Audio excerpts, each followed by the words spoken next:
Hi! In front of me is Samsung Galaxy A23 and today I would like to show you how you can use App Cloner on this device. First of all, go into Settings.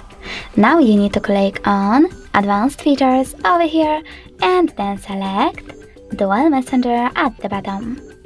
Lastly, click on this little icon next to app that you wish to clone. In my case, it's only Facebook, so now I have to click on it, choose Install, tap on Confirm, and wait. If you wish to use separate contact list as well, click on this sweater and tap on Next. If you don't, select Yes in the pop-up. Now after a couple of seconds, as you can see, my app was successfully cloned. If you wish to delete your cloned app, you need to click on the same sweater and confirm your choice in the pop-up. Thanks so much for watching. If you enjoyed this video, leave a like, comment and subscribe. Bye!